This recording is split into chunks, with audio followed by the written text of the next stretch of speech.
Hi, and welcome to Legal Affairs. My name is Diamond Liddy, and I'm the public defender of the 19th Judicial Circuit. We are going to be talking about some latest and greatest things that are happening in our St. Lucie County Clerks Office. And with us, we have Dominic Rodriguez. Welcome, Dominic. Of course. Thank you, Miss Liddy, for having me. No, absolutely.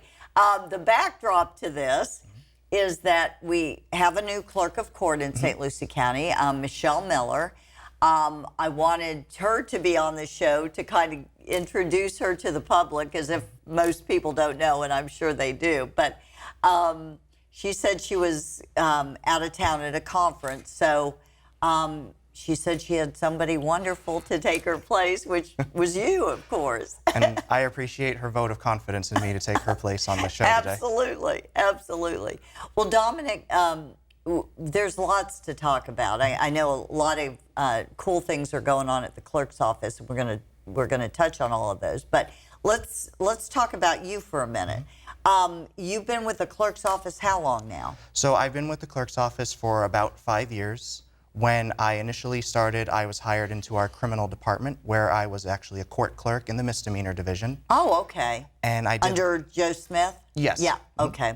And I had done that for about a year before I had gotten a promotion to be the jury coordinator for the office. Okay. And so in that role, I would summon jurors, I would maintain the jury room, I would work with the judges on, certain cases. Sure. My role also included I would manage the mailroom, packages, and switchboard for incoming phone calls. I would also give the jury speech every morning. So I would always have to apologize to the jurors because I pulled them in for service. So I, in a certain sense, became one of the more infamous people in the county. I gotcha. Couldn't go through Walmart without someone being, there goes the jury guy. That's funny. That's funny.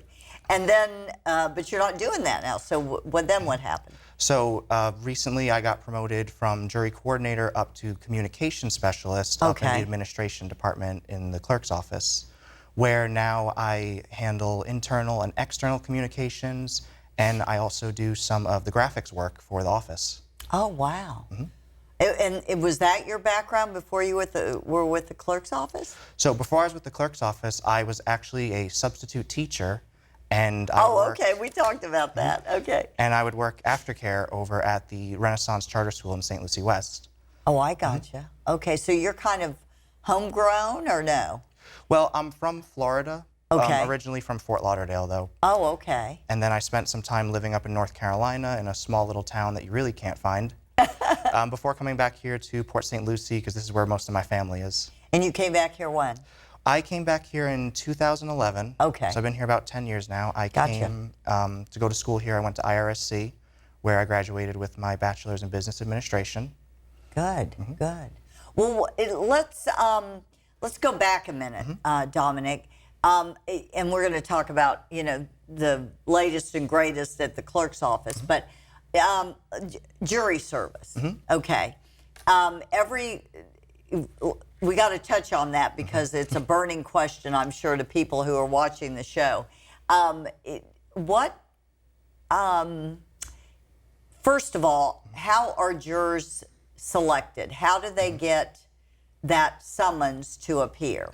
So for many people, they think if they register to vote, that is what puts them in the pool to be selected for a jury. Right. But for our county, it's actually done through the driver's licenses and state IDs. Right. So anyone who has a valid Florida driver's license or a state ID can be summoned for our jury here. Right. Well, and it's funny. I've actually heard that. Well, I'm not gonna, I'm not gonna register to vote because I don't want to have jury duty. Right. Well, are you driving? Yeah. Then we'll take you if you're driving. That's right. That's right.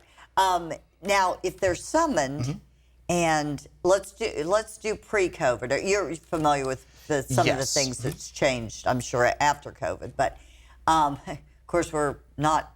I don't know if we can say pre and post now. Anyway, but before COVID started. What was the criteria? If you got a summons and you just didn't want to show up, could you not show up?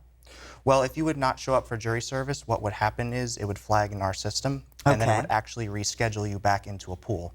So you would get another summons. It might not be for 6 months or it might not be for a year, but you would go back in to get another summons eventually. Okay. So you can't skirt your duty, so to You speak. can't completely dodge it. Now, can you actually be arrested for failing to appear for jury duty? So if a judge deems it worthy, they can issue what they call an order to show cause, which is something that they would file at our office. We would just keep the record of it. We would Right. have no actual part in the order or having it go out. But if the judge deems it worthy to call people in, then they could call them in and have them explain how come you were unable to make service. Yeah, how come you just didn't show up and didn't call or write or contact us? Yes. Okay. Now, but that's how many people just don't show up? Do you know, Dominic? I'm just curious. Is there a percentage? It's tough to give a percentage. Our attendance rates are pretty good for how Really? many people we summon. We do surprisingly get. I've never had a morning where I haven't had enough jurors enter the jury room to meet the judge's requests. Wow. Okay. So, no, that's good to know. Okay, but let's say, what are pre-COVID? What are some of the valid excuses not to be a juror? So there are a number of excuses that by Florida statute someone can be excused from jury service. Okay. If a person is over 70 years old, they can opt. It's an optional excuse. They can Right. choose to be excused. Or If- they can choose to serve. Yes. Okay. Most of the excuses are optional. If you're an expectant mother, you can be excused from service. If you are a parent with a child under the age of 6 and you do not work a full-time job, you can also be excused if you're the sole unpaid caregiver of a person who can't care for themselves. Oh, wow. Okay. And those are just some of the excuses. Now, there are also disqualifications that would prevent a person from serving Okay. on a And jury. some of those are? If you're a convicted felon and your rights have not been restored, Okay. if you don't reside in St. Lucie County, if you are an active full-time law enforcement officer, or if you're currently under prosecution for a crime, or if you're on probation currently. Oh, okay. And those disqualify you. So Yes. would that mean that you wouldn't even get a summons, or if you got one, you could call in and be excused? You would still get the summons, Right. but the summons that we send out to you, it has an excusal form at the bottom of it. And if someone is a convicted felon, for example, and they don't have their rights back, they could check that box, sign the document, and mail it back to us, and then we could excuse them right there. Oh, I got you. Okay. Now, what about since COVID? There are other excuses, correct? Yes, so since COVID, we have had issues where we've opened it up to let people send us we accept emails and letters. If someone Right. explains to us what a situation is, we send those up to the judges, and the judges can approve if it's a valid reason to excuse them. Okay, like what? If someone just feels uncomfortable coming to jury service based off of COVID, we send it to the judge, and if the Okay. judge feels it's reason enough, then it's in the judge's hands to excuse them. Now, you're in the thick of things. We've kind of gotten back up and running to a point.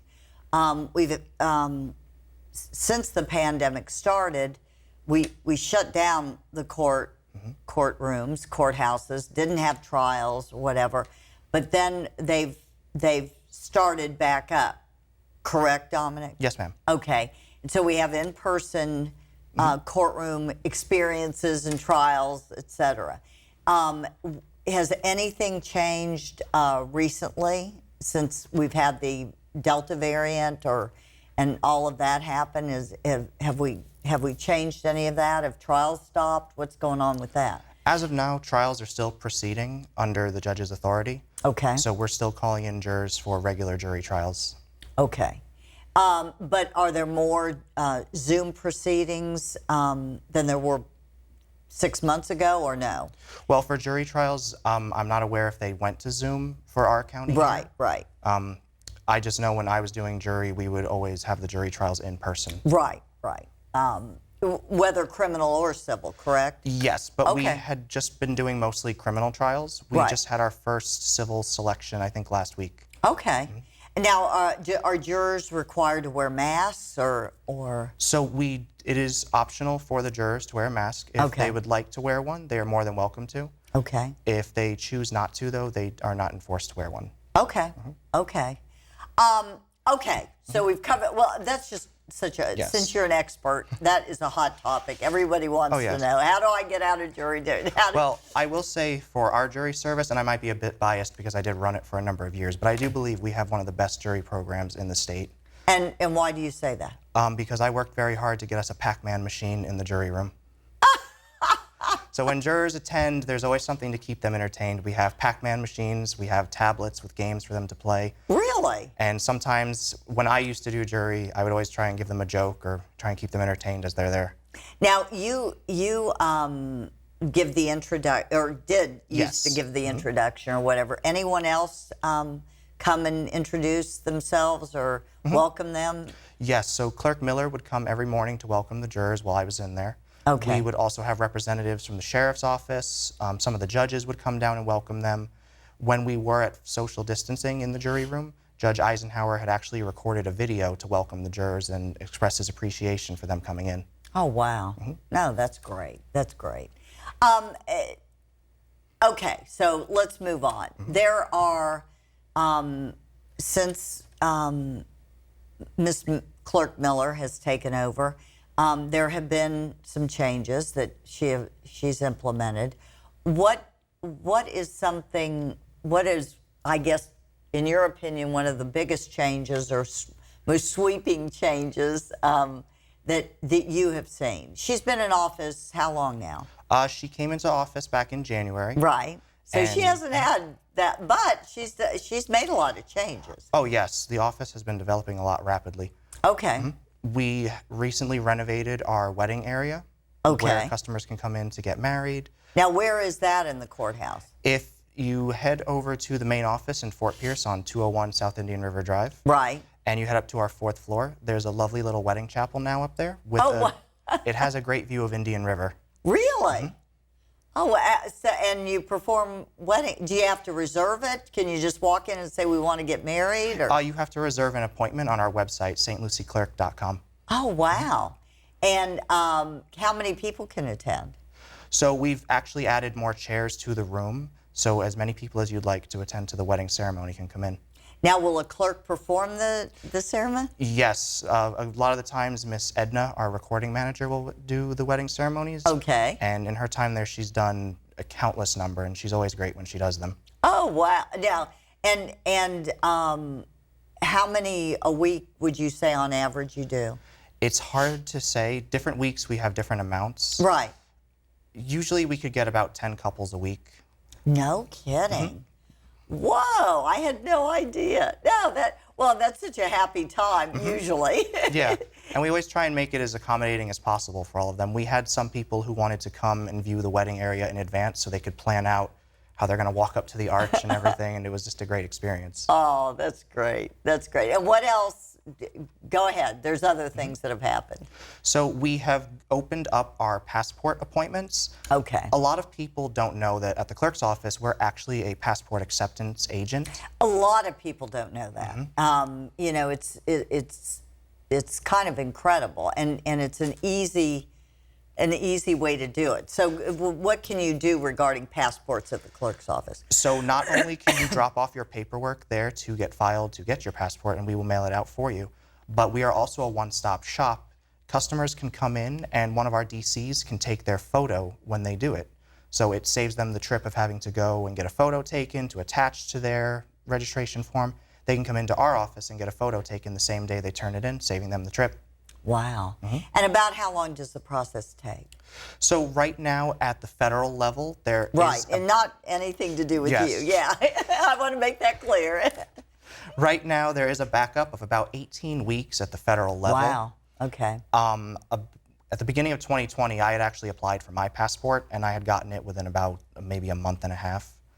Okay. Unfortunately, 2020, so I couldn't travel too much with that passport. Right. Right. But so there's an 18-week backup on the federal level. So we're advising anyone that if you are planning to travel internationally or you're planning to travel on a cruise in the coming fall or winter, it's advised you get your passport now just because of the backup log that they have. Gotcha. Okay. And how long does a passport last? I'm not 100% on that, Okay. but you could always give a call to our office and our recording department, and they would be happy to answer that. Okay. Okay. And what else? So in addition to that, we have also been opening up our office to more guided tours to groups. We recently hosted the Sheriff's Pal campers, and we had students come through our office to take a look around. Clerk Miller had welcomed them and went over a nice presentation with them in the jury room. We had showed them around the office and gave them a nice little tour. They enjoyed visiting the wedding chapel and seeing the views from there. Right, right. One neat feature that we have that we've been kind of using on our tours now at our office, we have a research department.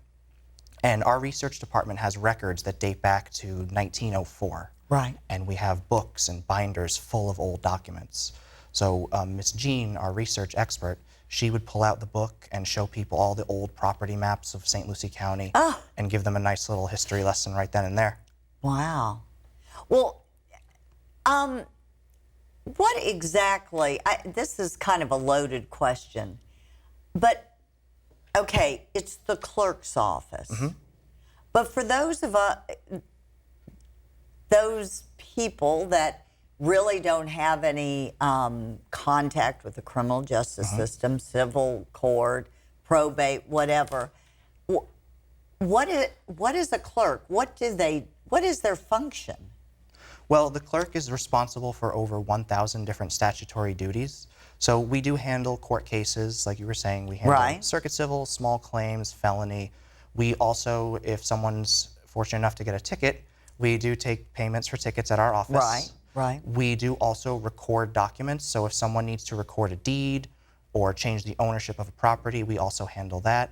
We coordinate auctions and manage those at our office as well. It's, I mean, thousands of things. There's 1,000 different things to do, and we have 150 dedicated DCs that all perform excellent doing them. Okay, and DC means deputy clerk? Yes, ma'am. Okay. So there's now you all aren't housed on Indian River Drive. So no, we actually have 3 locations. Okay. We have our main office in downtown Fort Pierce. Okay. We also have our St. Lucie West office, which is on Country Club Drive. Where the courthouse is? Yes. Okay. And the St. Lucie West office is unique because it is like a mini version of our main office.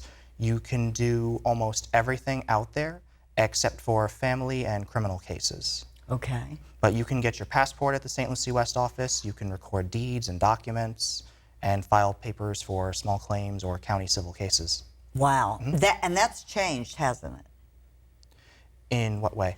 Well, I mean, it used not to be utilized for everything. Oh, yes, yes, yes. The St. Lucie West Department is basically almost like a one-stop shop to visit if you're not going to the main office. Well, and I think, I think the public needs to know that because if you do live out in Port St. Lucie, you do have the option. the option to not drive all the way into the big city. Like my friends would contact me and say, hey, I have to file a notice of commencement. I'm starting some work. Where's the main office? How do I get out there? And I'm like, well, you live in Port St. Lucie. So if you head to our St. Lucie West office, they can assist you right out there. Yeah. Which saves you the trip of having to drive all the way. So how many deputy clerks are out there? Do you know? We have 20 DCs at our St. Lucie West office. Oh, wow. Okay, so it really is bustling. Good. Yes. Good. And like I say, that's a change because it wasn't a one-stop shop before. And you can also get a marriage ceremony done out there, too. And we have a lovely gazebo. Oh, okay, in the back. You can get, okay. Yes. Okay, terrific. Now,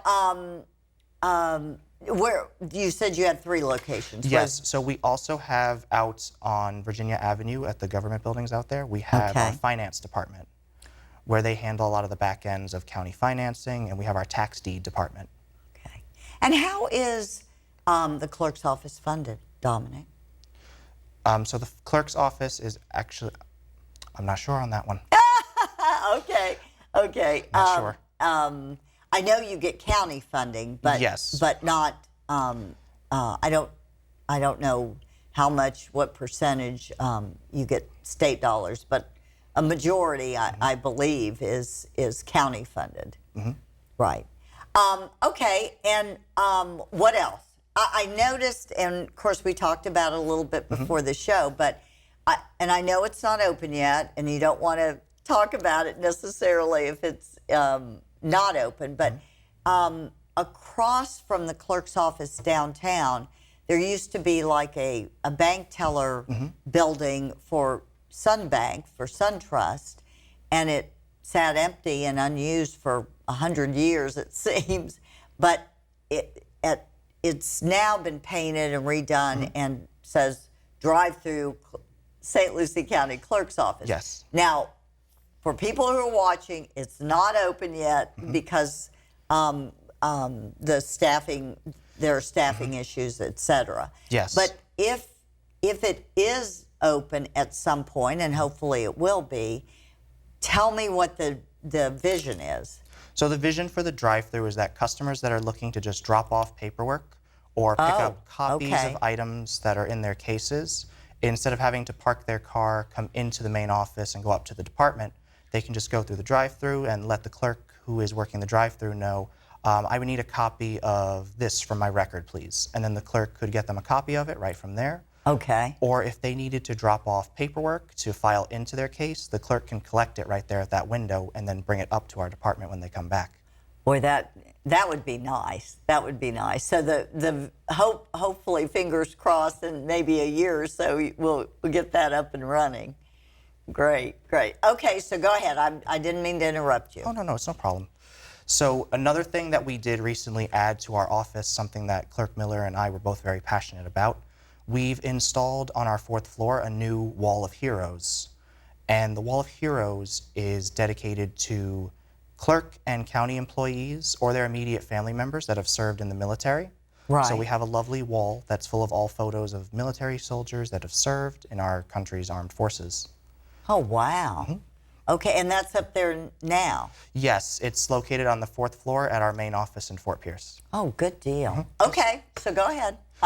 Oh, yes, and so I have a close personal friend who serves in the Air Force, and he was here on leave at the time when we were first putting the wall up. So he got to come in and see the wall before he had to go back out and be deployed. Oh, wow. So it's kind of like a nice little homecoming for him to see. Oh, absolutely. Okay, and what other things are different since Clerk Miller took over? What would you say? Well, I would say the general vibe of the office is a little bit different. We're all working extremely hard. Clerk Miller is a very hardworking and dedicated clerk. I can attest that I like to get to work very early. She is always there before me, no matter how I try, and she's always there after I leave. Oh, which is great. Which is great. Now,